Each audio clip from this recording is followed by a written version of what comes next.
ਕਰਨ ਨੂੰ ਹੈ ਨਹੀਂ ਉਹਨਾਂ ਨੇ ਬਰੀਫ ਕਰਤੀ ਯਾਰ ਪਾਰਟੀ ਦੇ ਸੈਕਟਰੀ ਨੇ ਬਰੀਫ ਕਰਤੀ ਮੈਂ ਕੋਈ ਉਸ ਮੁੱਦੇ ਮੈਨੂੰ ਕੋਈ ਵੱਖਰੀ ਗੱਲ ਪੁੱਛਣੀ ਪੁੱਛ ਲਓ ਉਸ ਮੁੱਦੇ ਤੇ ਮੇਰੇ ਕੋਲ ਕੋਈ ਜਵਾਬ ਭਾਰਤੀ ਕਿਸਾਨ ਸੰਘ ਵੱਲੋਂ ਵੀ ਇੱਕ ਲੈਟਰ ਲਿਖਿਆ ਗਿਆ ਆਰਐਸਐਸ ਦਾ ਜਿਹੜਾ ਹੈਗਾ ਸਰਕਾਰ ਨੂੰ ਕਹਿੰਦੇ ਕਿ ਇਹਦੇ ਉੱਤੇ ਧਿਆਨ ਰੱਖਣਾ ਚਾਹੀਦਾ ਜੋ ਕਿਸਾਨਾਂ ਦੀ ਮੰਗ ਹੈ ਉਹ ਧਿਆਨ ਰੱਖਣਾ। ਦੇਖੋ ਮੈਂ ਗੱਲ ਬੜੀ ਸਪਸ਼ਟ ਹੈ ਕਿਸਾਨ ਜਥੇਬੰਦੀਆਂ ਨੇ ਜਿੰਨੇ ਵੀ ਖਦਸ਼ੇ ਉਠਾਏ ਸਨ ਉਹ ਸਾਰੇ ਖਦਸ਼ੇ ਸਮੇਂ ਨਾਲ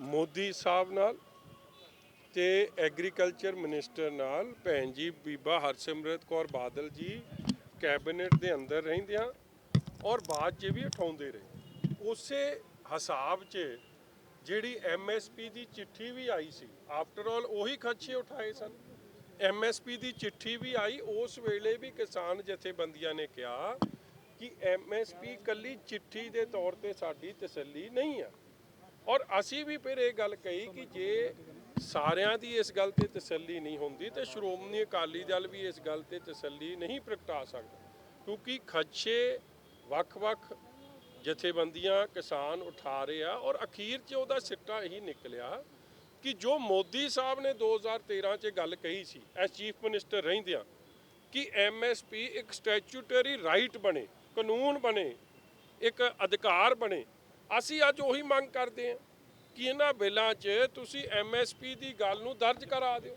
ਕਿਉਂਕਿ ਅੱਜ ਵੀ ਦੇਖੋ 27 ਐਮਐਸਪੀ ਐਲਾਨੀਆਂ ਜਾਂਦੀਆਂ ਨੇ ਮਗਰ ਕੀ ਹੋ ਰਿਹਾ ਨਰਮੇ ਦਾ ਐਮਐਸਪੀ ਨਹੀਂ ਮਿਲ ਰਹੀ ਗੰਨੇ ਦੇ ਭਾਅ 300 ਕਰੋੜ ਹਲੇ ਤੱਕ ਦੇਣ ਵਾਲਾ ਕੱਲਾ ਇੱਥੋਂ ਦਾ ਟੋਟਲ ਦੇਸ਼ ਦਾ ਦੇਖੀਏ ਤੇ ਸ਼ਾਇਦ 12-15 ਹਜ਼ਾਰ ਦੇਣ ਵਾਲਾ ਕਿਉਂਕਿ ਜਦ ਬੰਦਾ ਪ੍ਰਾਈਵੇਟ ਦੇ ਵੱਸ ਪੈ ਜਾਂਦਾ ਕਿਸਾਨਾਂ ਦੇ ਹੀ ਖਦਸ਼ੇ ਕਿ ਜਦੋਂ ਪ੍ਰਾਈਵੇਟ ਦੇ ਵੱਸ ਪੈ ਜਾਓ ਫਿਰ ਤੁਹਾਨੂੰ ਹੈਰੈਸਮੈਂਟ ਹੁੰਦੀ ਹੈ ਤੁਹਾਨੂੰ ਸਹੀ ਮੁੱਲ ਨਹੀਂ ਮਿਲਦੇ ਅੱਜ ਬਾਸਮਤੀ ਦੇ ਆ 1509 ਦੇ ਰੇਟ ਕਿੱਥੇ ਜਾ ਡਿੱਗੇ ਹਜ਼ਾਰ ਰੁਪਏ ਘੱਟ ਮਿਲ ਰਹੇ 1700 ਮਿਲ ਰਹੇ ਸੋ ਇਹ ਸਾਰੇ ਗੱਲਾਂ ਦਾ ਨਿਚੋੜ ਇੱਕ ਹੈ ਚੀਮਾ ਸਾਹਿਬ ਨੇ ਦੱਸ ਹੀ ਦਿੱਤਾ ਕਿ ਕੈਪਟਨ ਅਮਰਿੰਦਰ ਸਿੰਘ ਨੂੰ 7 ਦਿਨਾਂ ਦਾ ਅਲਟੀਮੇਟਮ ਹੈ ਨਹੀਂ ਤਾਂ ਕੈਪਟਨ ਸਾਹਿਬ ਦਾ ਘਰਾਓ ਕਰਾਂਗੇ ਜਿਉਣਾ ਔਖਾ ਕਰ ਦਿਆਂਗੇ ਸੈਸ਼ਨ ਬੁਲਾਉਣਾ ਪੈਣਾ ਫਿਕਸਡ ਮੈਚ ਦਿੱਲੀ ਨਾਲ ਅਸੀਂ ਨਹੀਂ ਖੇਡਣ ਦੇਣਾ ਔਰ ਲਾਸਟ 7 ਦਿਨ ਅੱਜ ਤੋਂ 20 ਤਰੀਕ ਤੋਂ ਨਹੀਂ ਤਾਂ ਉਹਨਾਂ ਦਾ ਘਰਾਓ ਕੈਪਟਨ ਅਮਰਿੰਦਰ ਸਿੰਘ ਦਾ ਸ਼ੁਰੂ ਔਰ ਨਾ ਕੇਵਲ ਉਹ ਸੈਸ਼ਨ ਬੁਲਾਉਣ ਜਿਹੜੇ ਉਹਨਾਂ ਨੇ ਇਹ ਪਾਸ ਕੀਤੇ ਸੀ ਬਿੱਲ ਉਹ ਵਾਪਸ ਲੈਣ ਔਰ ਨਾਲ ਹੀ ਜਿਹੜੇ ਬਾਕੀ ਸਾਡੀਆਂ ਡਿਮਾਂਡਾਂ ਨੇ ਏਪੀਐਮਸੀ ਮੰਡੀ ਦੀ ਸਾਰੇ ਪੰਜਾਬ ਨੂੰ ਐਲਾਨਿਆ ਜਾਵੇ ਇੱਥੋਂ ਲਿਖ ਕੇ ਭੇਜਿਆ ਜਾਵੇ ਕਿ ਸਟੈਚੂਟਰੀ ਰਾਈਟ ਐਮਐਸਪੀ ਬਣੇ ਔਰ ਇਹ ਤਿੰਨੇ ਕਾਨੂੰਨਾਂ ਨੂੰ ਰੱਦ ਕਰ ਦਿਓ ਪਿਛਲੀ ਵਾਰੀ 28 ਤਰੀਕ ਵਾਲਾ ਡਰਾਮਾ ਨਹੀਂ ਚੱਲਣਾ ਜਦੋਂ ਭੇਜਿਆ ਹੀ ਨਹੀਂ ਜੋ ਰੈਜ਼ੋਲੂਸ਼ਨ ਪਾਸ ਹੋਇਆ ਸੋ ਇਹ ਸਾਰੀ ਚੀਜ਼ਾਂ ਤੇ ਅਸੀਂ ਬੜੇ ਕਲੀਅਰ ਹੈ ਕਿ ਪੰਜਾਬ ਨੂੰ ਏਪੀਐਮਸੀ ਮੰਡੀ ਐਲਾਨੋ ਐਫਸੀਆਈ ਅਡਾਨੀ ਤੇ ਜਿੰਨੇ ਗਡਾਊਨ ਹੈ ਇਹ ਏਪੀਐਮਸੀ ਮੰਡੀ ਹੇਠ ਆਉਣ ਦਿੱਲੀ ਦੇ ਮੁੱਖ ਮੰਤਰੀ ਨੇ ਅੱਜ ਪ੍ਰੋਟੈਸਟ ਕੀਤਾ ਕੁੰਭਕਰਨੀ ਨੀਲਸ ਉੱਥੇ ਨੇ ਇਸ ਤਰ੍ਹਾਂ ਦੇ ਆਰੋਪ ਬਾਕੀ ਪਾਰਟੀਆਂ ਲਗਾ ਰਹੇ ਨੇ ਅੱਜ ਬੋਲੇ ਨੇ ਉਹ ਕਿੰਨੇ ਮਹੀਨਿਆਂ ਤੋਂ ਬਾਅਦ ਦੇਖੋ ਕੇਜਰੀਵਾਲ ਸਾਹਿਬ ਦਿਲੋਂ ਨਹੀਂ ਬੋਲ ਰਹੇ ਜੀ ਨਹੀਂ ਤਾਂ ਕੇਜਰੀਵਾਲ ਸਾਹਿਬ ਤਾਂ ਉਹਨਾਂ ਚੋਂ ਸੀ ਜਿਹੜੇ ਸੁੱਤੇ ਵੀ ਬੋਲਦੇ ਸੀ ਉਹਨਾਂ ਦੇ ਮਿਸਿਸ ਦੀ ਸ਼ਿਕਾਇਤ ਹੁੰਦੀ ਸੀ ਕਿ ਰਾਤ ਨੂੰ ਵੀ ਸੁੱਤੇ ਨੂੰ ਵੀ ਨਹੀਂ ਚੈਨ ਦੀ ਨੀਂਦ ਸੁਣਦੇ ਮੁੱਦੇ ਤੇ ਬੋਲੀ ਜਾਂਦੇ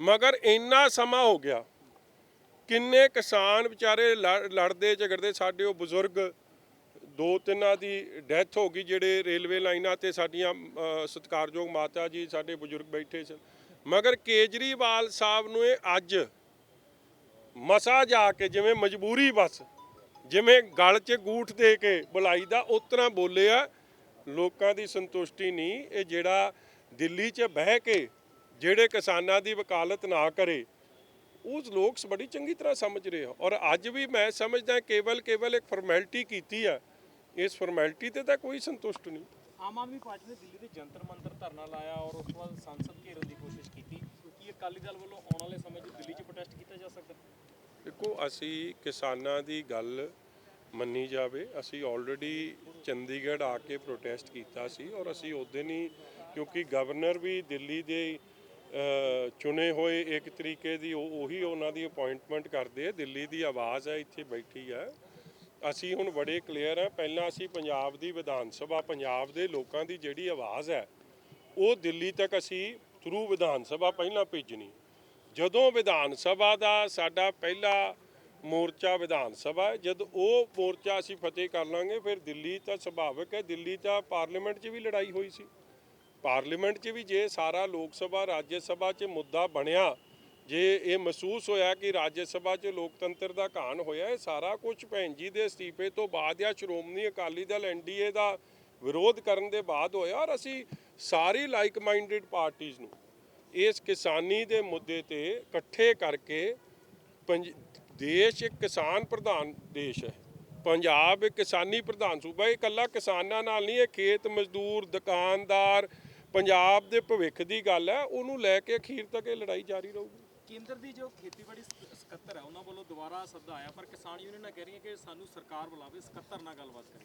ਤਾਂ ਤੁਹਾਨੂੰ ਕੀ ਲੱਗਦਾ ਕਿਸਾਨ ਯੂਨੀਅਨ ਨੂੰ ਖੇਤੀਬਾੜੀ ਸਕੱਤਰ ਨਾਲ ਗੱਲਬਾਤ ਦੇਖੋ ਕਰਨੀ ਤੁਹਾਨੂੰ ਚਾਹੀਦੀ ਵੀ ਹੈ? ਪਤਾ ਹੈ ਜੀ 77 ਦੇ ਬੱਲੇ ਵਿਚਾਰੇ ਦੇ ਕੀ ਹੈ। ਗੱਲ ਤਾਂ ਹੋਵੇ ਮੋਦੀ ਸਾਹਿਬ ਕੱਲ ਦਾ ਤਾਂ ਅੱਜ ਮੈਂ ਤਾਂ ਕਹਿੰਦਾ ਐਗਰੀਕਲਚਰ ਮਿਨਿਸਟਰ ਨਾਲ ਵੀ ਗੱਲ ਕਰ ਲਓ ਸਵੇਰੇ, ਉਹਦਾ ਨਹੀਂ ਪਤਾ ਹੋਊਗਾ, ਪਰਸੋਂ ਉਹਨੇ ਰਹਿਣਾ ਨਹੀਂ ਇਹਨਾਂ ਕਹਣਗੇ ਉਹਦੇ ਨਾਲ ਗੱਲ ਕੀਤੀ ਸੀ, ਉਹਦੇ ਮੁਕਾ ਲਓ।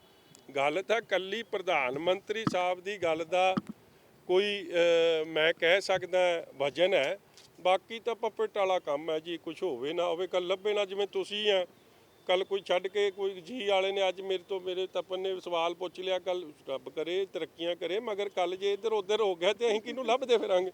ਉਹ ਕਹਿਣਗੇ ਤਪਨ ਨੇ ਪੁੱਛਿਆ ਸੀ ਉਹ ਦੱਸ ਦੇਵੇ। ਇਸ ਲਈ ਬੜਾ ਕੁਝ ਵੇਖਣਾ ਪੈਂਦਾ ਜੀ। ਇੱਥੇ ਮੋਦੀ ਸਾਹਿਬ ਤੋਂ ਥੱਲੇ ਵਾਕਿਆ ਉਹਨਾਂ ਦੀ ਗੱਲ ਸਹੀ ਹੈ ਕਿਸਾਨ ਯੂਨੀਅਨ ਕਿ ਕਿਸੇ ਦੀ ਗੱਲ ਨੂੰ ਕਹਿਣਗੇ ਉਹਨੂੰ ਫੜ ਲਓ, ਉਹਨੂੰ ਕਿੱਥੋਂ ਫੜ ਲਓਗੇ। ਤੋਮਰ ਸਾਹਿਬ ਦਾ ਤਾਂ ਅਗਲੇ ਨੂੰ ਮੈਨੂੰ ਲੱਗਦਾ ਜੇ ਪੁੱਛ ਲਓ ਕਿ ਕਿਹੜੇ ਸਟੇਟ ਨੂੰ ਬਿਲੋਂਗ ਕਰਦੇ ਆ, ਸਤਿਕਾਰਯੋਗ ਨੇ, ਮਗਰ ਪਤਾ ਹੀ ਨਹੀਂ ਲੱਗਣਾ ਤੋਮਰ ਸਾਹਿਬ ਕਿਹੜੇ ਸਟੇਟ ਨੂੰ। ਸਰ ਜੀ ਗੱਲ ਕਰੀ ਜਾਵੇ ਤਾਂ ਜਿਹੜੀ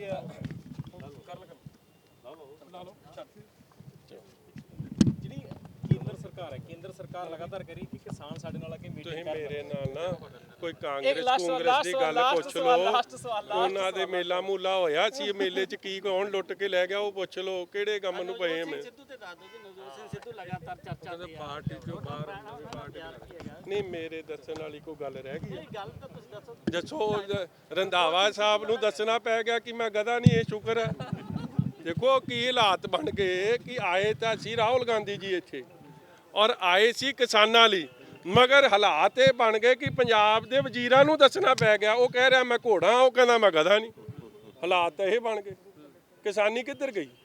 ਇੱਕ ਉਹ ਜਿਹੜੀ ਸੀ ਔਰ ਮੈਂ ਦੇਖੋ ਮੈਂ ਕਹਾਂ ਗੱਲ ਹੋਰ ਹੈ, ਸਾਨੂੰ ਤਾਂ ਕਹਿ ਦੇਣਗੇ ਜੀ ਇਹ ਵਿਰੋਧੀ ਪਾਰਟੀ। ਰਾਵਤ ਸਾਹਿਬ ਨਹੀਂ ਦੱਸਤਾ PPC ਪ੍ਰਧਾਨ ਫੇਲ ਹੈ ਜਾਖੜ। ਜਿਹੜੀ ਗੱਲ ਅਸੀਂ ਸਾਰੇ ਹੀ ਕਹਿੰਦੇ ਸੀ ਉਸ ਗੱਲ ਤੇ ਮੋੜ ਤੇ ਜਾਖੜ ਸਾਹਿਬ ਨੇ ਲਾਤੀ। ਫਿਰ ਵੇਖੋ ਆਪਣਾ ਰਾਵਤ ਸਾਹਿਬ ਨੇ ਲਾਤੀ। ਫਿਰ ਕਹਿੰਦੇ ਕਿ ਨਾਂ ਕਿਹਦਾ ਲੈ ਤਾ, ਰਾਹੁਲ ਗਾਂਧੀ ਜਾ ਕੇ ਕਹਿੰਦਾ ਕਿ ਰਫੇਲ ਸਕੈਮ ਹੈ ਤੇ ਇਹਨਾਂ ਨੇ ਕਹਿਤਾ ਸਿੱਧੂ ਰਫੇਲ ਤੇ ਮਤਲਬ ਇਹ ਗੋਰਖ ਧੰਦਾ ਹੀ ਆ। ਉਹੀ ਗੱਲਾਂ ਤੇ ਲੋਕ ਤਾਂ ਸਵਾਲ ਪੁੱਛਦੇ ਨੇ ਨਾ, ਚੱਕਰ ਕੀ ਆ ਇਹ? ਕਹਿੰਦਾ ਕਿ ਆਪਣੀ ਪਾਰਟੀ ਬਣਾ ਲੈਣੀ ਚਾਹੀਦੀ ਹੈ, ਦਵਾਈ ਦਿੱਤੀ ਗਈ ਆ ਤੇ ਵੀ ਕਿਹਾ ਜਾਂਦਾ ਕਿ ਜ਼ਮੀਰ ਜਾਗਦਾ ਤੇ ਨਹੀਂ ਹੁਣ ਕੋਈ ਕਸਰ ਰਹਿ ਗਈ ਹੈ ਤੁਹਾਨੂੰ ਲੱਗਦਾ? ਬਣੀ ਜਾਣੀ ਹੈ ਹੁਣ ਜੋ ਹਾਲਾਤ ਬਣ ਗਏ। ਦੇਖੋ ਇੱਕ ਤੁਸੀਂ ਸਮਝੋ, ਰਾਹੁਲ ਗਾਂਧੀ ਜੀ ਇੱਥੇ ਕਿਸਾਨਾਂ ਲਈ ਨਹੀਂ ਆਏ ਸੀ, ਉਹ ਆਪਦੀ ਪਾਰਟੀ ਨੂੰ ਇਕਜੁੱਟ ਕਰਨ ਵਾਸਤੇ ਆਏ ਸੀ ਔਰ ਇਹੀ ਕੁਝ ਤੁਹਾਨੂੰ ਦੇਖਣ ਨੂੰ ਵੀ ਮਿਲਿਆ। ਮਗਰ ਇਹ ਕਿੰਨੇ ਕੁ ਇਕੱਠੇ ਨੇ, ਕੀ ਪਾਰਟੀ ਦੇ ਕਾਂਗਰਸ ਪਾਰਟੀ ਦੇ ਹਾਲਾਤ ਬਣੇ ਆ ਉਹ ਤੁਹਾਨੂੰ ਸਪਸ਼ਟ ਹੋ ਗਿਆ। ਰਾਵਤ ਸਾਹਿਬ ਇੱਕ ਫਾਰਮਰ CM ਨੇ, ਕਿੰਨੇ ਦਿਨ ਉਹਨਾਂ ਨੇ ਜਿੰਨੇ ਵੀ ਕਿਸੇ ਕਿਸਾਨੀ ਦੀ ਗੱਲ ਕੀਤੀ, ਸਾਰਾ ਦਿਨ ਇਹੀ ਗੱਲ ਕੀਤੀ ਕਿ ਇਧਰੋਂ ਰਫੇਲ ਆ ਗਿਆ, ਉਧਰੋਂ ਕੋ ਕਹਿੰਦਾ ਨਹੀਂ ਜੀ, ਰਾਹੁਲ ਗਾਂਧੀ ਕਹਿੰਦਾ ਰਫੇਲ ਤਾਂ ਘਪਲਾ, ਤੇ ਕੀ ਆ ਗਿਆ ਕੀ ਨਹੀਂ ਆ ਗਿਆ, ਇਹਨਾਂ ਨੇ ਕਿਹਨੇ ਦੇ ਸਿਰ ਤੇ ਡਿੱਗਣਾ, ਕੀ ਕਰਨਾ, ਤਾਂ ਇਹ ਸਾਰਾ ਕੁਝ ਤੁਹਾਡੇ ਸਾਹਮਣੇ ਹੀ ਆ। ਕੋਈ ਕਿਸੇ ਮੰਤਰੀ ਨੂੰ ਇਹ ਦੱਸਣਾ ਪੈ ਜੇ ਕਿ ਮੈਂ ਕਿਹੜਾ ਗਧਾ, ਹੋਰ ਕਿਹੜੇ ਕਿਸਾਨ, ਆਪਾਂ ਹੋਰ ਕੀ ਹਾਲਾਤ ਬਣਨੇ ਪੰਜਾਬ ਦੇ। ਗੱਲ ਕਿਸਾਨੀ ਦੀ ਕਰਨੀ ਸੀ, ਇਹ ਦੱਸਦੇ ਫਿਰਦੇ ਕਿ ਮੈਂ ਬੰਦਾ ਕਿ ਜਾਨਵਰ ਆ। ਇਸ ਲਈ ਰੱਬ ਇਹਨਾਂ ਨੂੰ ਸਮੱਤ ਬਖਸ਼ੇ। ਚਲੋ ਨਾ ਹੀ ਲੋੜ ਪਵੇ ਦੱਸੇ, ਮਗਰ ਚੰਗਾ ਦੱਸਦਾ ਸਾਨੂੰ ਤਾਂ ਕਈਆਂ ਨੂੰ ਭੁਲੇਖਾ ਸੀ, ਨਿਕਲ ਗਿਆ। ਸਰ BJP ਦੇ ਆਗੂ ਕਹਿ ਰਿਹਾ ਜੇ ਕਹਿੰਦੇ ਕੇਂਦਰ ਨਾਲ ਮੁਲਾਕਾਤ ਕਰਨੀ ਹੈ ਤਾਂ BJP ਦੇ ਲੀਡਰਾਂ ਜਰੀਏ ਹੋ ਸਕਦੀ ਹੈ ਸਿੱਧੀ ਸਰਕਾਰ ਨਾਲ। ਕੌਣ ਜੀ? ਉਹਨਾਂ ਦੇ ਕੱਲ ਸਾਡੇ ਜੀ ਜੋ ਸੁਰਜੀਤ ਕੁਮਾਰ ਜਾਨੀ ਉਹਨਾਂ ਨਾਲ ਗੱਲ ਹੋਈ ਹੈ। ਚਲੋ ਮੈਂ ਤਾਂ ਦੇਖੋ ਜੈਨੀ ਸਾਹਿਬ ਦਾ ਮੇਰੇ ਤਾਂ ਉਹਨਾਂ ਦਾ ਸਤਿਕਾਰ ਕਰਦਾ, ਸਾਡੇ ਮਤਭੇਦ ਨੇ, ਮਗਰ ਉਹਨਾਂ ਨੂੰ ਪੁੱਛਿਓ ਉਹਨਾਂ ਨੂੰ ਮਿਲੇ ਕਿੰਨਾ ਚਿਰ ਹੋ ਗਿਆ ਮੋਦੀ ਸਾਹਿਬ ਨੂੰ। ਮੇਰੇ ਕੋਲ ਜੋ ਖਬਰ ਹੈ ਇਹਨਾਂ ਨੂੰ ਮਿਲੇ ਨੂੰ 10 ਸਾਲ ਹੋ ਗਏ, ਸਟੇਜ ਤੇ ਭਾਵੇਂ ਮਿਲੇ। ਇਸ ਲਈ ਤੁਸੀਂ ਨਾ ਪੋਏ ਚੱਕਰ 'ਚ, ਐਵੇਂ ਤੁਹਾਡਾ ਵੀ ਧਰਨਾ ਵੱਜੂ। ਤੁਸੀਂ ਗੱਲ ਕਰ, ਮੈਂ ਤਾਂ ਅੱਜ ਬੀਜੇਪੀ ਸਾਰੀ ਲੀਡਰਸ਼ਿਪ ਨੂੰ ਬੇਨਤੀ ਕਰਦਾ, ਤੁਸੀਂ ਕਿਸਾਨਾਂ ਨਾਲ ਖਲੋ। ਠੀਕ ਆ, ਪਾਰਟੀਆਂ ਆਪਣੀ ਥਾਂ ਜੋ ਮਰਜ਼ੀ ਹੈ, ਮਗਰ ਪਹਿਲਾਂ ਤੁਸੀਂ ਪੰਜਾਬੀ ਹੋ, ਤੁਸੀਂ ਪੰਜਾਬ ਨਾਲ ਖਲੋ। ਪੰਜਾਬ ਦੀ ਜਿਹੜੀ ਮੰਗ ਹੈ ਪੰਜਾਬੀ ਸਾਡੇ ਨੌਜਵਾਨਾਂ ਦੀ, ਬਜ਼ੁਰਗਾਂ ਦੀ, ਤੁਸੀਂ ਉਹਨਾਂ ਨਾਲ ਖਲੋ। ਪਾਰਟੀ ਭੂਟੀ ਮਗਰੋਂ ਪਹਿਲਾਂ ਪੰਜਾਬ ਇੱਕ ਖੇਤੀ ਪ੍ਰਧਾਨ ਸੂਬਾ, ਨਾ ਚੱਕਰ ਚ ਪਓ। ਕਰਤਾਰਪੁਰ ਸਾਹਿਬ ਕੋਰੀਡੋਰ ਖੋਲ੍ਹਣ ਦੀ ਵੀ ਮੰਗ ਲਗਾਤਾਰ ਪੰਜਾਬੀ ਵੀ ਕਰ ਰਹੇ ਨੇ, ਤੁਸੀਂ ਵੀ ਜਾ ਕੇ ਆਏ ਹੋ, ਤੁਹਾਨੂੰ ਲੱਗਦਾ ਹੈ ਕਿ ਹੁਣ ਹੋਰ ਦੇਰ ਖੋਲ੍ਹਣਾ ਚਾਹੀਦਾ ਜੀ ਇਮੀਡੀਏਟਲੀ। ਮੈਂ ਸਮਝਦਾ ਹੈ ਜੇ ਸਾਰੇ ਗੁਰਧਾਮ ਖੁੱਲ੍ਹ ਗਏ ਜੀ, ਜੇ ਕੋਈ ਇਹੋ ਜਿਹਾ ਗੁਰਧਾਮ ਨਹੀਂ ਅੱਜ ਦੁਨੀਆ ਭਰ 'ਚ, ਸਾਡੇ ਦੇਸ਼ 'ਚ, ਜਿੱਥੇ ਜਾਣ ਦੀ ਕੋਈ ਪਾਬੰਦੀ ਹੈ।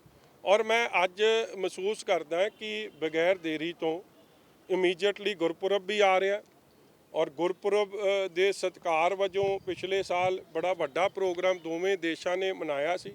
ਇਸ ਲਈ ਇਹਦੇ 'ਚ ਕਿਸੇ ਤਰੀਕੇ ਦੀ ਦੇਰੀ ਨਹੀਂ ਹੋਣੀ ਚਾਹੀਦੀ। ਔਰ ਨਾਲ ਹੀ ਮੇਰੀ ਪੰਜਾਬ ਸਰਕਾਰ ਨੂੰ ਬੇਨਤੀ ਹੈ ਕਿ ਆਪਦੇ ਜਿਹੜੇ ਇਹ DGP ਸਾਹਿਬ ਆ, ਇਹਨਾਂ ਦੀ ਸਲਾਹ ਨਾ ਲਿਓ, ਕਿਉਂਕਿ ਇਹਨਾਂ ਨੇ ਜਿਹੜੀ ਸਲਾਹ ਦਿੱਤੀ ਉਹ ਤੁਹਾਡੇ ਸਾਰਿਆਂ ਦੇ ਸਾਹਮਣੇ। ਲੋਕਾਂ ਦੀ ਭਾਵਨਾ ਵੇਖੋ, ਗੁਰੂ ਨਾਨਕ ਨਾਮ ਲੇਵਾ ਸੰਗਤ ਦੀ ਭਾਵਨਾ ਵੇਖੋ, ਕਿਉਂਕਿ ਮੈਂ ਇਸ ਕੋਰੀਡੋਰ ਨੂੰ ਪੀਸ ਕੋਰੀਡੋਰ ਮੰਨਦਾ, ਜਿੱਥੇ ਸਰਬੱਤ ਦੇ ਭਲੇ ਦੀ ਅਰਦਾਸ ਹੋਣੀ ਹੈ। ਔਰ ਗੁਰੂ ਘਰਾਂ 'ਚ ਹਮੇਸ਼ਾ ਸੁਨੇਹਾ ਪਿਆਰ ਦਾ ਗਿਆ, ਸਰਬੱਤ ਦੇ ਭਲੇ ਦਾ ਗਿਆ, ਇਸ ਲਈ ਇਹ ਖੁੱਲ੍ਹਣੀ ਚਾਹੀਦੀ। ਔਰ ਅੱਜ ਮੈਂ ਪਾਕਿਸਤਾਨ ਸਰਕਾਰ ਦੀ ਇਸ ਗੱਲ ਦੀ ਨਿੰਦਾ ਕਰਦਾ, ਕਿਉਂਕਿ ਮੇਰੇ ਕੋਲ ਅੱਜ ਖਬਰ ਆਈ ਹੈ ਕਿ ਇਹਨਾਂ ਨੇ ਵੀ ਉਹ ਰਿਸਟ੍ਰਿਕਸ਼ਨ ਲਾਈ ਹੈ ਕਿ ਜਿਹਨੇ ਗੁਰਪੁਰਬ 'ਤੇ ਜਾਣਾ ਉਹ ਇਕੱਲਾ ਨਨਕਾਣਾ ਸਾਹਿਬ ਜਾ ਸਕਦਾ। ਪਹਿਲਾਂ ਕਿਸੇ ਗੁਰਦੁਆਰਾ ਸਾਹਿਬ ਵੀ ਖੁੱਲ੍ਹੇ ਦਰਸ਼ਨ ਦੀਦਾਰ ਦੀ ਗੱਲ ਸੀ ਕਿ ਜਦ ਜਾਂਦਾ ਸੀ ਉੱਥੇ ਜਾ ਸਕਦਾ ਸੀ, ਮਗਰ ਹੁਣ ਜੇ ਉਹਨੂੰ ਰਿਸਟ੍ਰਿਕਟ ਕੀਤਾ ਜਾ ਰਿਹਾ ਟੂ ਐਨੀ ਵਨ ਪਲੇਸ ਜਾਂ ਐਨੀ ਇੱਕ ਗੁਰਦੁਆਰਾ ਸਾਹਿਬ, ਉਹ ਗਲਤ ਗੱਲ ਹੈ। ਇਹ ਸਾਰੀ ਸੋਚ ਦੇ ਉਲਟ ਹੈ। ਸੋ ਸਾਡੀ ਸਰਕਾਰ ਨੂੰ ਆਪਣਾ ਫਰਜ਼ ਨਿਭਾਉਣਾ ਚਾਹੀਦਾ, ਉਹਨਾਂ ਨੂੰ ਆਪਣੇ ਫਰਜ਼ ਨਿਭਾਉਣੇ। Thank you.